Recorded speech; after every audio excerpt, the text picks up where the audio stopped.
Hello students and friends, कैसे हैं आप सब। मेरा नाम है राजन कुमार एंड आप देख रहे हैं राजन एकेडमी ऑफ एजुकेशन। आज के इस वीडियो में बात करेंगे एडवर्ब के बारे में। एडवर्ब की डेफिनेशन एंड टाइप्स के बारे में देखेंगे।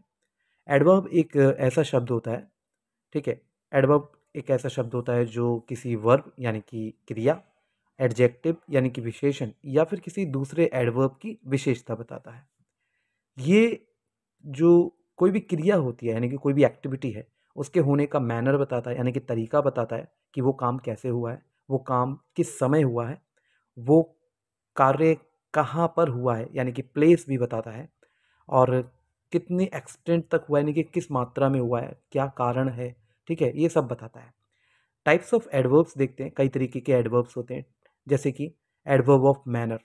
एडवर्ब ऑफ मैनर बताता है तरीका कि कोई काम कैसे हो रहा है, कोई कार्य कैसे हुआ। एग्जाम्पल मान लीजिए, जैसे ही रन्स फास्ट, वो तेज भागता है। शी स्पीक्स सॉफ्टली, वो धीरे बोलती है।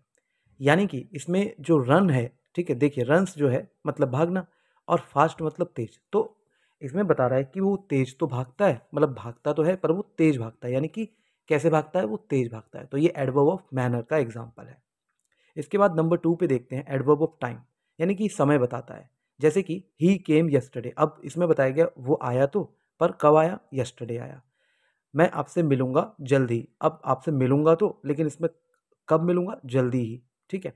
I will meet you soon. इसके बाद adverb of place. Adverb of place बताता है कि कोई काम कहाँ हो रहा है या कहाँ हुआ, इस तरीके से, या कहाँ होगा। तो जैसे कि शी इज़ वेटिंग आउटसाइड, वह बाहर इंतजार कर रही है ना। तो इसमें देख सकते हैं आप कि इंतजार तो कर रही है पर कहाँ, बाहर, यानी कि प्लेस बताया जा रहा है। इसी तरीके से फोर्थ, यहाँ पर देखिए, फोर्थ में बोल रहा है एडवर्ब ऑफ फ्रीक्वेंसी, यानी कि कितनी बार कोई कार्य हुआ है, यानी कि कितनी बार। जैसे कि ही ऑलवेज कम्स लेट, अब यहाँ पर वो बता रहा है कि लेट तो आता है पर कब, हमेशा, मतलब कितनी बार, हमेशा, ठीक है, हमेशा। यानी कि इसमें बताया जा रहा है कि फ्रीक्वेंसी क्या है, बार बार या कभी कभी, इस तरीके से। शी नेवर लाइज, यानी कि वो कभी झूठ नहीं बोलती है, यानी कि इसमें बोल रहा है कि वो जैसे झूठ कभी नहीं बोलती है, ठीक है। यानी कि जो इसमें नेवर है वो क्या बता रहा है, वो एक तरीके का फ्रीक्वेंसी बता रहा है। फिर आते हैं एडवर्ब ऑफ डिग्री या फिर क्वांटिटी के बारे में, मात्रा बताने वाला, यानी कि कितना। जैसे आई एम वेरी हैप्पी, ठीक है। शी इज़ टू टायर्ड, मतलब पहला एग्जाम्पल देखो, आई एम वेरी हैप्पी मतलब मैं खुश तो हूँ पर बहुत खुश हूँ।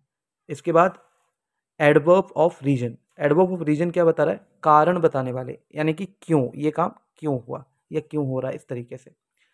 जैसे he was absent because he was sick, अब ये इसमें बता रहा है एबसेंट तो था वो, पर वो सिक था यानी कि बीमार था। तो इंपॉर्टेंट पॉइंट्स देख लेते हैं। ये तो हमने पढ़ लिए इनके टाइप्स, ठीक है।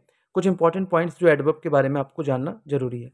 जैसे कि इंपॉर्टेंट पॉइंट्स में आता है एडवर्ब जो सेंटेंस है, एडवर्ब सेंटेंस में अलग अलग जगह पर, ठीक है, एडवर्ब जो सेंटेंस में अलग अलग जगह पर आ सकता है, ठीक है। कोई भी एडवर्ब सेंटेंस में अलग अलग जगह आ सकता है। बहुत सारे एडवर्ब्स जैसे कि एल वाई में खत्म होते हैं, जैसे क्विकली, हैप्पीली, सैडली, ब्यूटीफुली, ठीक है, पर सारे नहीं। कुछ वर्ड्स जिसमें एल वाई होता है पर वो एडवर्ब नहीं होते, ठीक है, जैसे फ्रेंडली, लवली, ठीक है, ये एडजेक्टिव्स होते हैं। तो यहाँ पर थोड़ा सा आपको इसके जो टाइप्स हैं या एडवर्ब्स और एडवर्ब्स में थोड़ा सा आपको अंतर समझ में आएगा, और आपको एडवर्ब्स एंड जो एडजेक्टिव्स हैं इनको अच्छे से पढ़ना है, इनके डिफरेंसेस को भी देखना है, ठीक है। तो आई होप आप लोगों को थोड़ा आइडिया लगा होगा एडवर्ब्स के बारे में। Thank you so much for watching this video.